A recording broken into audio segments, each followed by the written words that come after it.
Heyo, and welcome to Cat's Chaos Cafe. My name is Kat, and Cat's Chaos Cafe is where I serve up the chaos that my brain has decided to brew. Whether it's brewing words, crochet, or chaos art. Today's video, we're going to be going over how to create both a slip knot, a magic circle, and showing you kind of some of the differences in them and how you differentiate them to use them. As well as I also plan on showing you an alternative to the magic circle that for the most part you can use it in place of a magic circle just about any way. It truly does depend on your tension use. Um, so we're actually going to switch over from this view to the document camera. But before we do that, let me real quick tell you some of the differences. The main thing is because a slip knot and a magic circle, you're doing the same thing with the yarn to create it. It just depends on which yarn is on top and which yarn is being held in your hand. And that controls what tightens the knot and what loosens the knot. So for a slip knot, your working yarn tightens the knot. While with a magic circle, the end of your yarn tightens it. And then when we're in the overhead cam view, I'm going to go ahead and show you exactly what I'm talking about when I say those. And then, of course, I'm going to show you a magic circle alternative. So we're going to jump over to my document camera, which means I have some things that you're going to need to make either of these things. You're going to need your hook. Today, I will be using a USH or 8 5mm hook. So I'm using a Susan Bates. I just like the point there, and they're not too expensive. When we make the magic circle, we're going to be using some Bernat Super Value yarn. If you roll this over, this is in the color Sky. Oh, my autofocus did not like that. In the color Sky, and it is a 4-weight yarn. And then when we do the slip knot, we're using some leftover yarn that I have. This is actually the Mandala Ombre from Lion Brand. I believe this color is Chi. I just happen to want to be using this yarn for something that needs a slip knot, so that's why we have it. Anyway, so we're going to start with some basics about yarn before we go in. So these are both 4-weight yarns. And when I'm talking about sections on the yarn, this right here, this is your end. Okay, this is your end. This portion right here, anything that comes from the skein is your working yarn. So every person holds their yarn a little bit differently. So this is how I'm going to do it.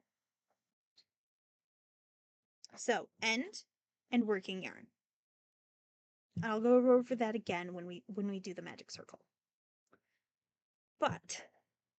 So you're not going to pick up your hook yet. You're actually just going to be messing with the yarn for a second. So for a slip knot, you are going to take the end of your yarn into your hand, or you're going to lay it down over here. So you don't need to do this in your hand. I can show you both. So in your hand, traditionally, you would go like this with the end piece, okay? And you're going to hold it there somehow. And you're going to rotate your hand, and I want you to use your 2 fingers, or 3, 1, whichever works best for you. You can try it out a couple ways. Okay, so end of your yarn. Your working yarn is going to go over your fingers, and then you're going to wrap it underneath like this, okay? And then you're going to carry it up and over, and you should end up with an X.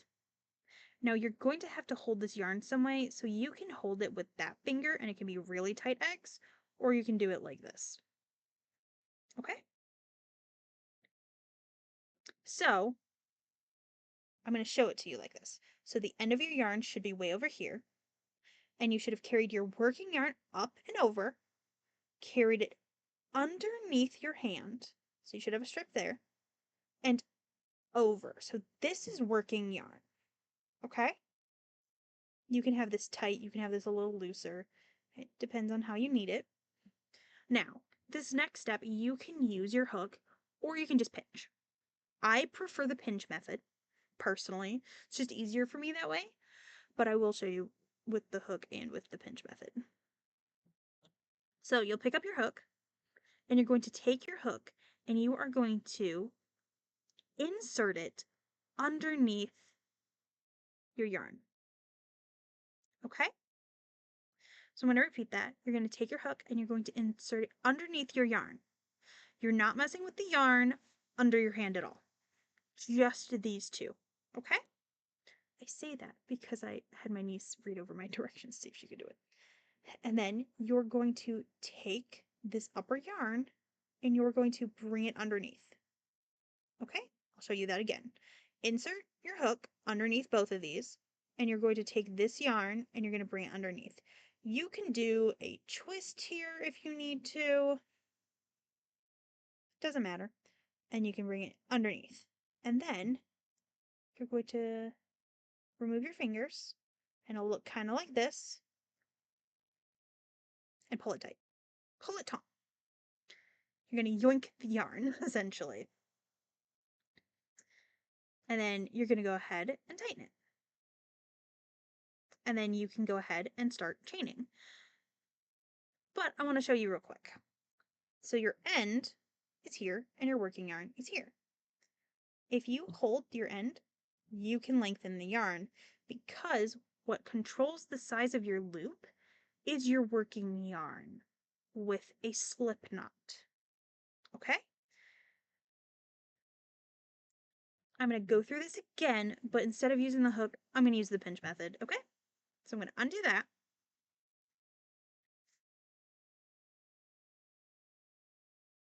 In your hand, over, under, cross, make an X, okay?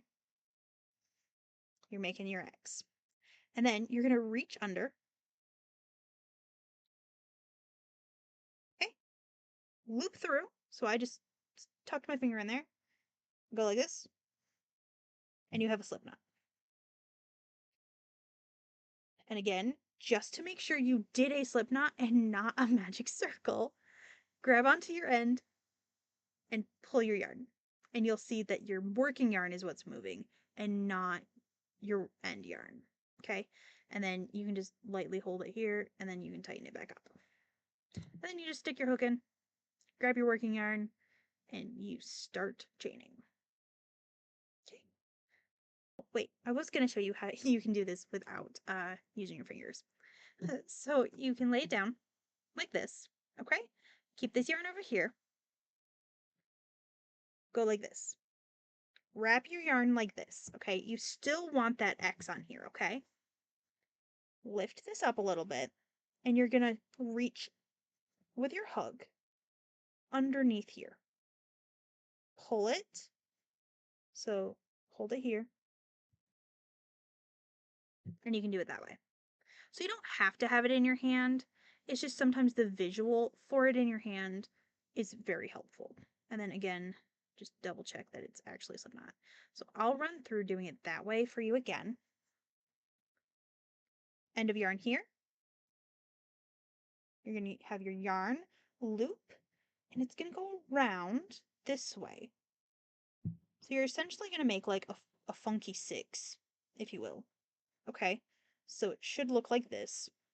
Okay, make sure you have that X. Take your hook, under. You can loop it this way, and then it's just easier with your fingers for some people. Hold that yarn, pull it up, yoink. And that's doing the same thing as you were doing with it on your fingers,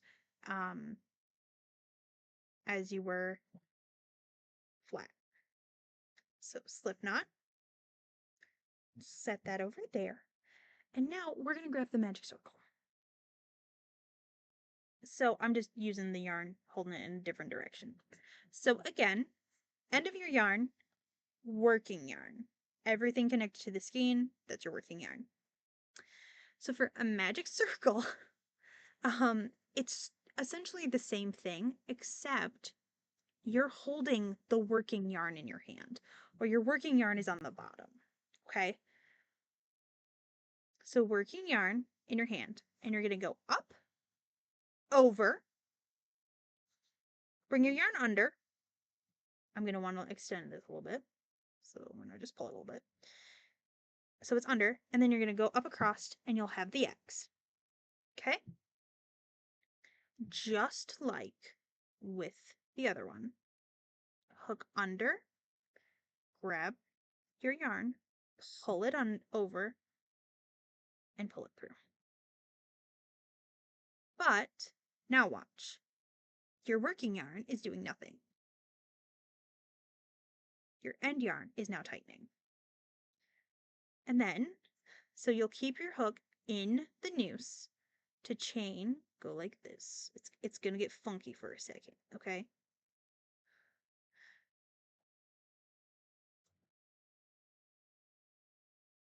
And then you have this. So you're working with a magic circle, and you can start going around in single crochets, doubles, half doubles, whatever you want.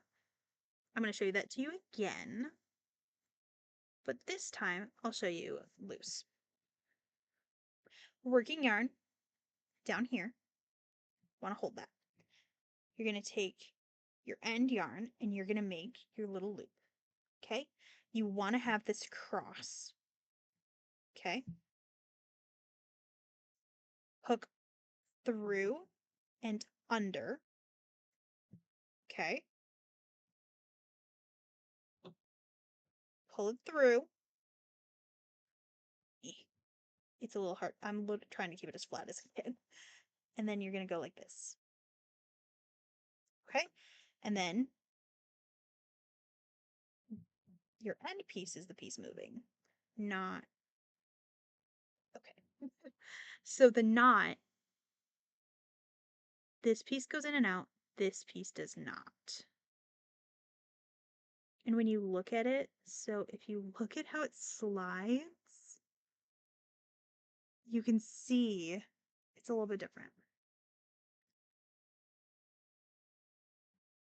So let's look at our magic circle and our slip knot together.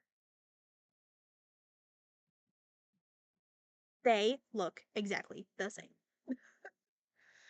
Okay, they're exactly the same thing.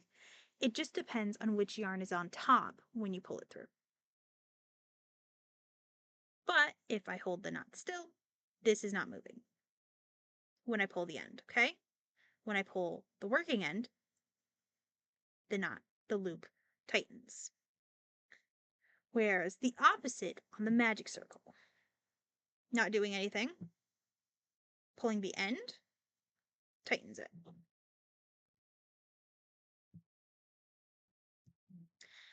So that is the difference between a magic circle and a slip knot. Now, to do an alternative to the magic circle, so we're going to keep the magic circle, and we're going to make the alternative with this. So you make a slip knot, which we've already done, and then you're going to chain 4,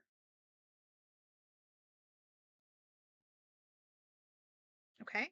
So we've got a chain of 4, okay? And then you're going to insert your hook into the first chain, okay? You're going to yarn over, pull through both. And then you're actually going to use those chains to put your stitches in, rather than working around the magic circle and then tightening the magic circle. So I'll show you that again. So you make your slip knot, chain 4, so yarn over, pull through, yarn over, pull through, yarn over, pull through, yarn over, pull through, and then you're going to go to that first chain, insert your hook, yarn over, pull through both. So pull through and pull through. And that is an alternative to the magic circle. A quick recap on how we do it. So your yarn, we're going to make slip knot, magic circle. For your slip knot, you want your end in your hand. And you're going to wrap your working yarn around, under, over, and then you're going to take your hook, insert, pull your yarn through, slowly release it just to make sure you don't drop everything. And you should have your working yarn is what tightens the knot. Magic circle, you want your working yarn in your hand. Yarn over, under, over again, you should have an X. Put your hook through and pull the upper strand, so the strand should be over, pull it through, maybe do a little twist there to help you out. And then your end should be what makes it tight. And then to chain, I take my hook back out and then stick it back in because of how it looks. So I can hold it like this, pull through, over the loop, chain. Tighten it. And then do the stitches that you need to do. So, magic circle with a chain, and then just a loop. So that is how you do a slip knot versus a magic circle, as well as I told you real quick how to make an alternative to a magic circle, which is you make a slip knot, chain 4, insert into the first chain, and then you have an alternative to a magic circle. So let me know if that helped you at all in the comments down below. I do plan on making shorts, TikTok, Reels versions of this as well. So like they'll be like how to make a slip knot, how to make a magic circle, that type of thing. And the alternative to a magic circle. So thank you so much for watching, and I hope you have a great rest of your day. This was the first video in a series of videos for Crochet Basics that I'm hoping to share with you. I still consider myself a relative, I'm not like a beginner crocheter, but I'm not like a master by any means. But I thought it might be helpful to get the perspective of someone else who has it's like, oh, hey, here's how it works now. Because the biggest struggle I had with a slip knot versus a magic circle was trying to figure out which strand of yarn needed to be in my hand, in all honesty, or be at the bottom, if you will. So if you liked this video at all, could you give it a thumbs up? If you want more chaos from me, please subscribe to my channel. I post crochet, art, and writing related content, maybe some video games, maybe some other chaos. I stream over on twitch.tv/KatsChaosCafe. Mondays through Friday, I do crochet streams, art streams, and writing streams. So you can find me over there. Drop a lurk if you can. And I hope you have a great rest of your day. And remember, do not let the chaos take you. Bye.